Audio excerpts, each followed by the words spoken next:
Hello, I'm Amanda Moore. I'm the director of the Clearinghouse Community. Welcome to the Advocacy Exchange for July 2018. The Advocacy Exchange is our monthly conversation with advocates advancing change. Both the Advocacy Exchange and the Clearinghouse Community are brought to you by the Sargent Shriver National Center on Poverty Law, a national leader in advancing justice and opportunity. Today I have with me two guests, Bill Kennedy and Ada Shen-Jaffe. Both Bill and Ada have been in the social justice legal world for over 40 years, and they were both initial members of the advisory committee for the Shriver Center's Racial Justice Training Institute. And they have both been faculty members and coaches during the course of RJTI. We're so happy to have them with us today. Ada is joining us from Seattle. Hi, Ada. Hello.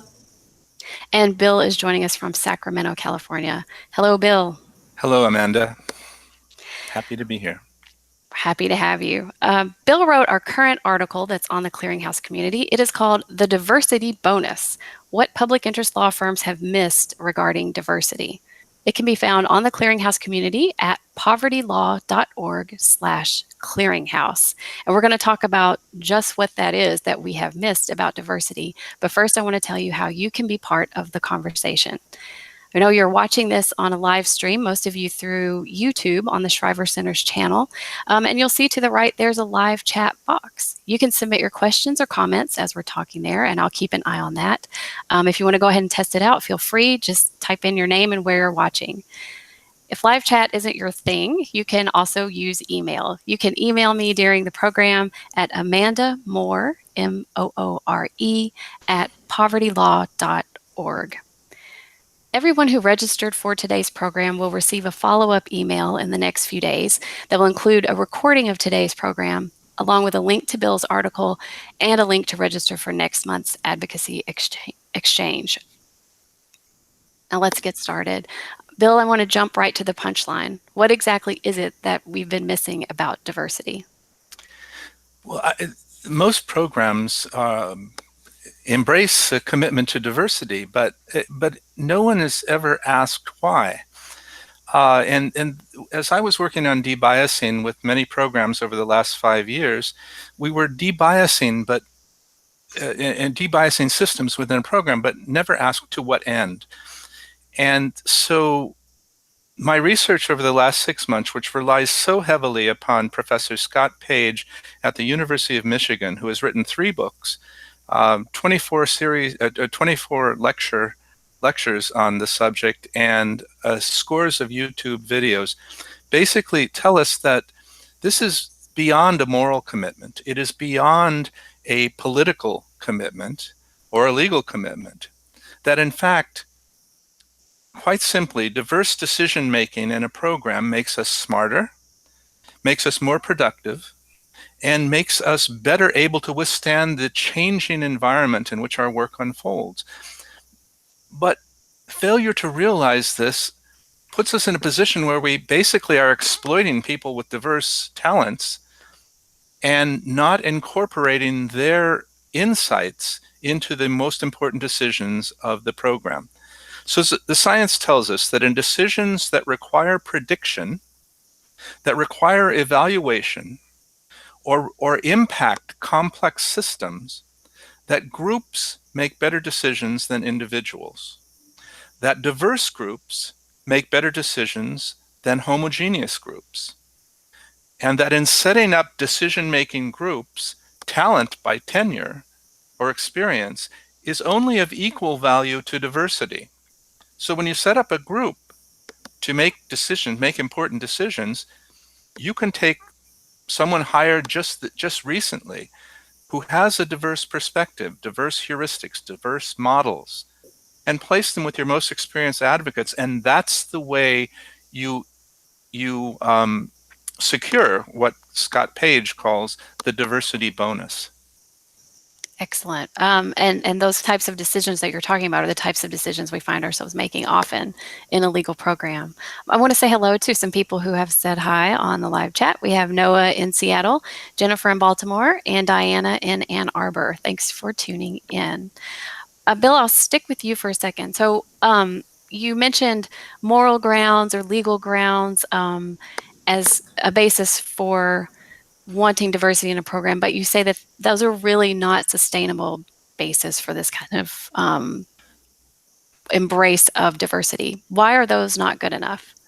Well, the problem with moral commitments is that they're relative. They're shifting sands. And social psychologists, cognitive scientists, even mathematicians will tell you that your morality changes based upon context. Also, I will tell you, as a privileged white male, for 40 years, sitting in rooms with other privileged white males making decisions, that often morality is a function of rationalization. We can basically rationalize and claim to be moral nearly every decision we make. So with those shifting grounds, it just allows us too much latitude, and it doesn't focus on the reason we want diversity. The reason we want diversity is to make better decisions. So it was my hope that this article would move the discussion out of politics and into the province of science and mathematics, where it is conclusively proved that diverse decision making is better than homogeneous decision making. Um, and, th- and so there are many examples, I mean, industries in the information age that have done this. Silicon Valley, the Fortune 100, even military organizations have adopted diverse decision making and basically secured the diversity bonus. Ada, I want to turn to you. I know that while we've been talking about this, it became clear that you all have a feeling that this is really urgent, that this isn't something we can just sort of toy around with considering. Can you talk a little bit about why there is this urgency? Uh, as you mentioned, Bill and I have both been doing this for 4 decades or more apiece. And during that time, we've seen this recent cascade of events, I would say starting with Katrina, Ferguson, Tamir Rice, Charlottesville, pre-election, post-election. And that puts us in the kind of shape as social justice committed people where we're witnessing almost every single day the dehumanization and the devaluing of any community that can be, quote, othered. What specific role do we in law and justice have in countering that? And I've reduced this to what I call the 4 Rs, which are to repudiate the dehumanization and devaluing using the tools at hand that we have. The second thing is to resist the rollbacks of all of the legal protections that have made us a more just and humane society over the past 6 decades. The third is to realign ourselves into a solidarity movement where there's no competition or silos among and between social justice movement organizations so that we can feel our power and not squander it. And then finally, renewal, which is community care, so we can endure the onslaught, which is going to be a marathon, surely, and not a sprint. So to me, this is what lends urgency. This is why the people are calling me and Bill and others who have served as faculty at the Shriver Center's Racial Justice Training Institute to the point where our phones are ringing off the hook and we don't have enough capacity to answer people's calls for help, which is why it's so exciting that 28 states and the District of Columbia are all participating in this call. Thank you, Ada. Bill, did you have something you wanted to add about why it's urgent to adapt to this kind of diversity logic? I would say this, that yes, there is urgency. And just to bring it home to something that's happening this week is that we're all shaken by the prospects of a new Supreme Court justice who could change the nature of jurisprudence for decades to come. And it would be easy to say that we just don't have time for this. And we don't have time because we have to deal with these more pressing issues at the door. But I would suggest to you that now is the time to begin dealing with diverse decision making. If you're going to try and address in any way or explain to your client, the client groups that you represent, the importance of the decision that is coming regarding any of the new administration's initiatives, put together a diverse group, work through it, and shed the comfort that comes from homogeneity. In the race equity movement, we have a phrase that we're fond of saying, that comfort is our enemy. And many of us become very comfortable in our practice. We redefine to exclude those most pressing issues in order to find comfort in our day-to-day work. And I think that a recent book that I would commend to you all, called Enlightenment Now by Steven Pinker, describes what happens when we do this. And it's something called entropy. Entropy is what we're fighting against. Entropy is the process by which a closed system becomes less structured, less organized, and less able to accomplish interesting and useful outcomes until they slide into an equilibrium of gray, tepid, homogeneous monotony, and they stay there. Anyone who's worked in social justice for a long time sees programs start with this great level of engagement and then withdraw. Entropy causes them to withdraw into this gray, tepid state of entropy. To fight against that, we need to change the way we think. And we need to stop exploiting people who have different talents, who have different viewpoints, different heuristics, methods of solving problems, and we need to incorporate them in the most important decisions of the corporation. It means that we give up hierarchy to some extent in favor of the promise of a diversity bonus. Well, I'm ready to turn to the practical of how we do this. We have a couple of questions that have come in that I think are getting at that. The first question, though, is a question of definition, and I think it's important to establish this before we move on. Alicia in New York writes, asks if you could talk a little bit about why it's important to figure out what diversity means to each particular group and how you go about doing that and getting buy-in. So when we're saying, we're throwing around this word a lot, diversity. What do you really mean when we're talking about diversity in thinking in group decisions like this? Yeah, that's a great question, and I think that Professor Page and the others who've been doing this work for the past decade or more, they make clear that when we're talking about diversity, we're speaking of cognitive diversity, the way people think. And so we want to have cognitively diverse teams, people who view the world differently, people who solve problems differently, people who make different associations.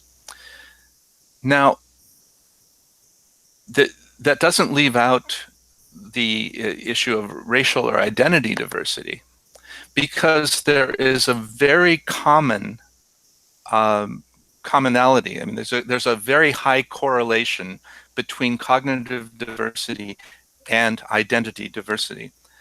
So it's just to say, not every person who comes from a particular identity group is necessarily going to bring cognitive skills that are different from the majority. Some have already assimilated so much that it's not there. What we want to find is people who have cognitively diverse ways of engaging. If you're African American, I am told, and live in this country, certainly your view of how the country works would be substantially different. As privileged white men, like me, we don't consider that. We need diverse people in the room when important decisions are being made so that can be considered.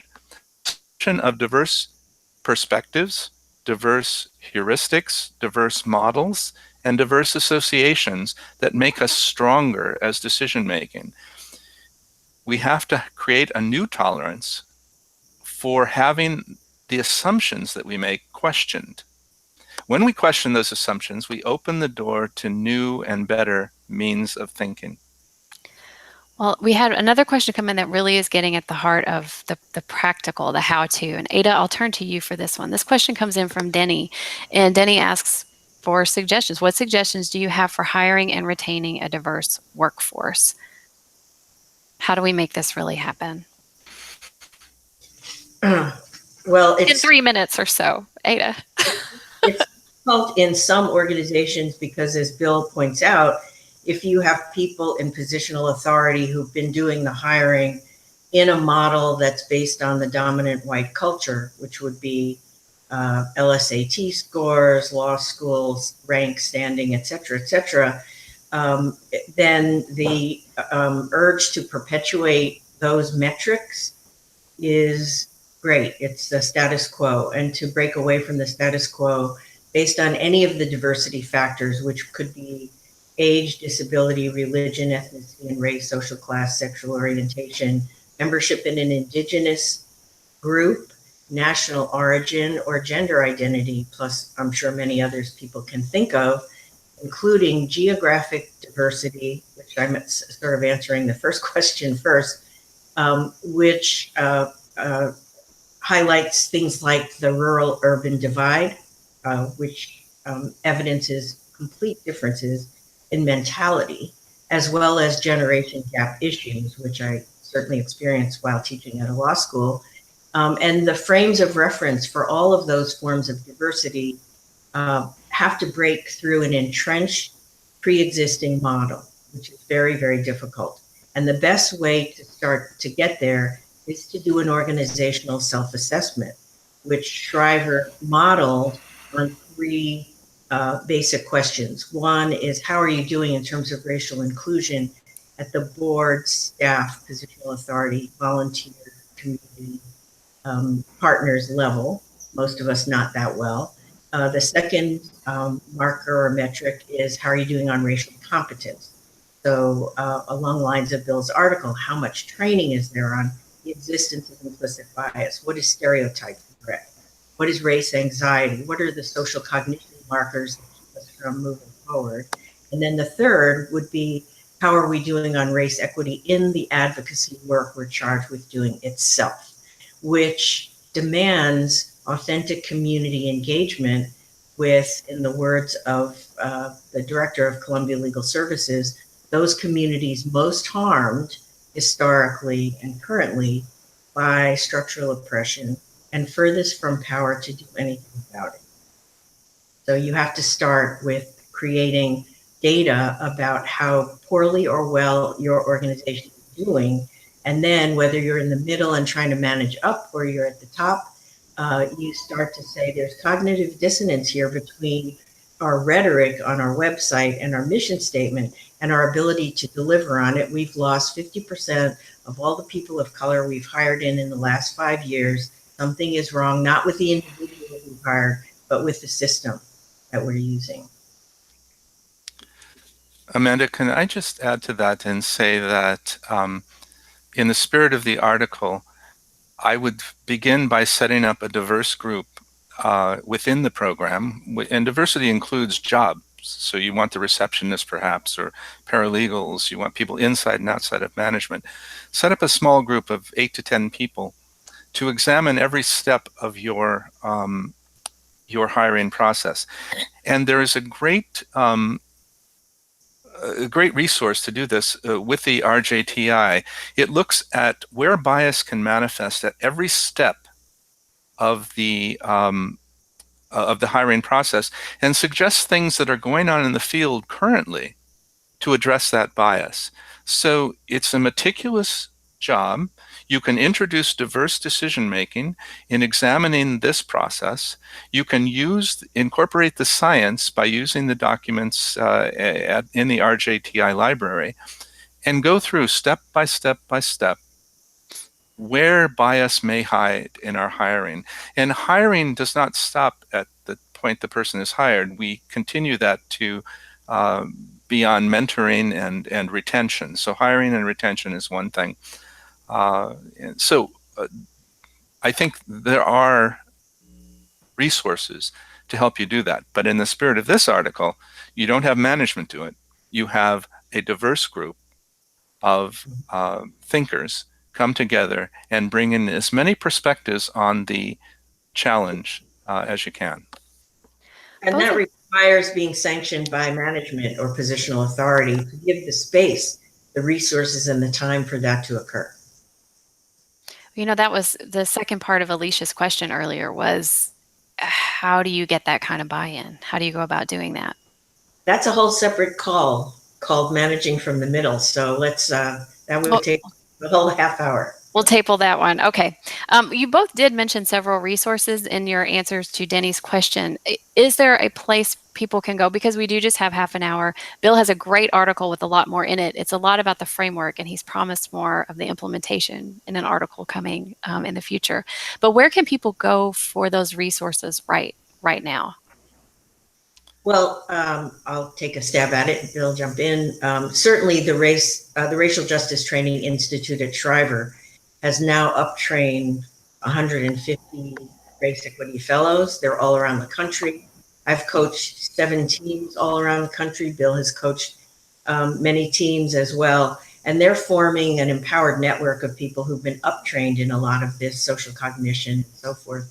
Although I will say the article is an advance over what everybody's been trained to do, which is why it's so exciting that it exists. And in Washington State, as an example, after all of those horrible events, Philando Castile, Charlottesville, a whole litany, a small band of people, just 3 to 5 people, said we cannot continue the status quo and do nothing. We have to do something different. And so they started something called the Washington State Race, Equity, and Justice Initiative, which we call REGI for short. You can see all the REGI documents posted at Race, Equity, and Justice Initiative. I know it's a mouthful, at wordpress.com. And just so people know, we're about to launch in 2 weeks a comprehensive race equity toolkit for equity and justice organizations. It's still undergoing its last revisions and also permission seeking from the various tools that are embedded in there. But we can get it to Amanda and she can send it out to everybody in the emails that you send out after this call. Great. That's what I was going to ask, if we could do that. So I'll remind everyone, you will get an email maybe tomorrow, maybe early next week, that will have some links in it. And we will be sure to include the resources that Ada and Bill have mentioned during today's conversation. I want to stick with this how-to and what you've seen, where you've seen this happen. Ada, you mentioned Washington and the efforts there. Would you like to add anything to that about how you've seen a program actually make this happen? Yes, we have something called the Alliance for Equity and Justice in our state. And there's an Access to Justice Board, which was created by our state Supreme Court, and we call it the ATJ Board. The ATJ Board has issued a state plan for this year and next, which names race equity as the #1 central priority. There are many other priorities around that, but as a result, there's a tremendous amount of uptraining that's going on. The resources for training will be on that website that I just mentioned to you earlier, so you could catch up where probably many of you are ahead of where we're at as well. And then there are a number of organizations that have been doing this work, and all of their templates will be on the website. So, for example, Columbia Legal Services has a template in which no work is undertaken without first being taken through a race equity lens, which starts with the first question. The first question is, what communities most impacted by structural racialization are engaged in identifying this as a priority for our work? And if you cannot answer the question, you don't take the case. So that's an example of a front-end screen. Another thing I just wanted to mention, because it's been so interesting, is that in terms of hiring practices, the Race, Equity, and Justice, or the REGI initial document is called the Acknowledgements and Commitments document. So we acknowledge that white privilege exists. We're not going to argue over it for 10 more years. The commitments are to do things like Bill suggests in the article. And so for some of the organizations in the Alliance, as people are applying for jobs, they get sent a copy of the acknowledgements and commitments, and they're asked to write a few paragraphs. How will you integrate REGI into your work? And that has resulted in some essays coming forward which deserve the Nobel Prize. And it's also resulted in a number of people withdrawing their application because they can't answer the question. So it's very efficient. Well, thank you, Ada. And Bill, we've had another question come in, but Bill, just quickly, are there other examples that you have seen outside of Washington State? I can say as someone who lives in the South, sometimes we're interested to hear about non-coastal places that make things happen. Have you How seen about this? Tennessee? Tennessee What's is that? doing some great work. For the past 3 years, they've been looking at systems within the program to add a race equity lens.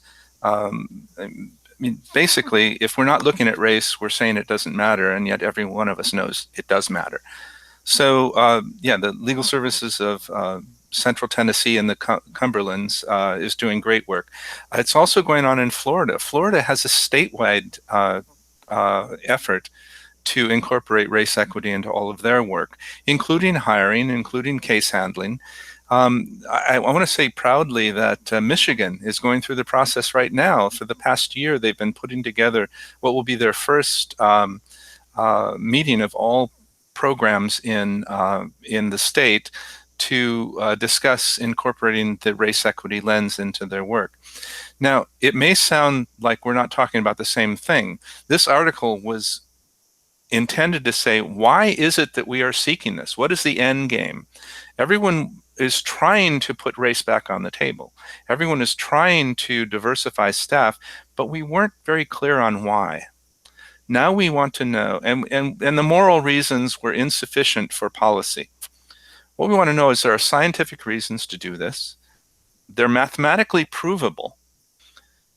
And the question is, and most of people in the information industry are using them, why not us? That's the question. So Tennessee, Michigan, Florida, my old program, Legal Services in Northern California, has for years, decades perhaps, been doing joint decision making with regard to case acceptance and case handling.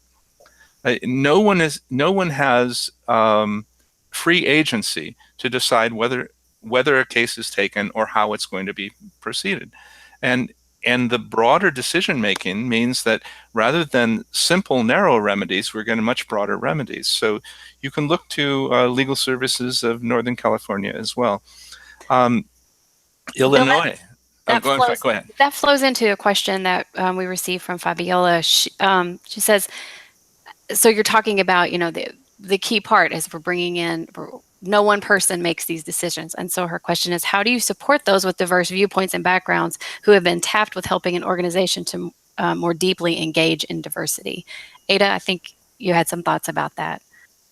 Yeah, one of our problems, and it's not just our community, if you look at law schools, for example, it's the three students of color who are on every brochure, even though they're in a class of 300.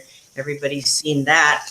So this is tokenism for optical and political purposes, and it happens to everybody. It certainly happened to me as an executive director, and it's happened in many organizations that I've coached, where the people of color feel that they're being used and not given the amount of power and authority, including a voice at the table that's equal to those who are not people of color. And they become demoralized and they leave, or they are able to function at far less capacity than they should be able to function at. So dealing with tokenism, calling it out, making sure that we aren't perpetuating those models is really important. And I think Bill gets to a little bit of this in his article, where he does talk about the third category or stage, where we include people who have American Sign Language capacity, or they're able to speak Bosnian, or they're there for reasons that broaden our ability to serve, which there's nothing wrong with that. But when they're siloed into a little, sort of a little place where that's the limitation of their role, that becomes exploitive. And so support for those people really requires white allyship by people in positional authority who have power and who are white. And it requires the administration to support affinity group space for people of color, or any affinity group that's a target or a lesser positional power and lesser societal power in terms of the a white default power structure. Thank you, Ada. We are at the end of our time, basically. Bill, if you could quickly answer just sort of a closing question, can you paint for us what it looks like when a program has truly embraced diversity logic and captured this diversity bonus that your article describes? We become a more robust program that can change with the time, engaging in the real problems that are immediate with our clients in a way that broadens the engagement to include not necessarily litigation, not necessarily. Actually, let me just step back. We stop making widgets and we start creating new methods of advocacy which have greater impact. The problem is when entropy moves us into a situation where we are just counting the number of evictions or fair hearings that we're processing. Those are widgets. They don't require any particular thought. We want to capture the thought that will allow us to embrace our challenges, our mission more broadly, and engage in many ways that white leadership, of which I was a part for so many years, has not allowed us to do. There is strength in diversity, but we have yet to recognize what that strength is. Now we have science and math that tells us, and the rest is in the article. So I'd like to hear from Ada. Well, I'll just close with a quote from Bill that I stole from him off of his Facebook. And I just love this quote. He says, "We were born for these times. We trained for these times. While we did not invite this darkness, we will each of us in our own way shine the light of dignity and respect for all." Thank you so much. It's a wonderful note to end on. Thank you. And thank you both for being here Thank today. you. And I want to thank all of the audience and remind you that for more on this, much more, read Bill's article. It's called The Diversity Bonus, What Public Interest Law Firms Have Missed Regarding Diversity. You can find that at povertylaw.org/clearinghouse. If you found today's program interesting and Bill's article interesting, please join our mailing list so you'll be notified of future content. You can join at connect.povertylaw.org/clearinghouse. And I'll remind you that the Advocacy Exchange is available as a podcast, and it's now available on Google Play as well as iTunes. And finally, I'll invite you to join us for next month's Advocacy Exchange. We'll talk about how attorneys and clients of civil legal aid programs, even those funded by LSC, can work with the media to raise public awareness of their issues. My guests will be Kevin DeLibon of Legal Aid of Arkansas and Soren Dahl Rasmussen of Voices for Civil Justice. That will take place on Wednesday, August 22nd, same time as today, 1 o'clock Eastern, 10 o'clock Pacific, and the link to register will be in that follow-up email that you'll receive in the next few days. So we hope that you will join us next month, and in the meantime, remember that you're not alone out there. Thank you. Thanks, Amanda.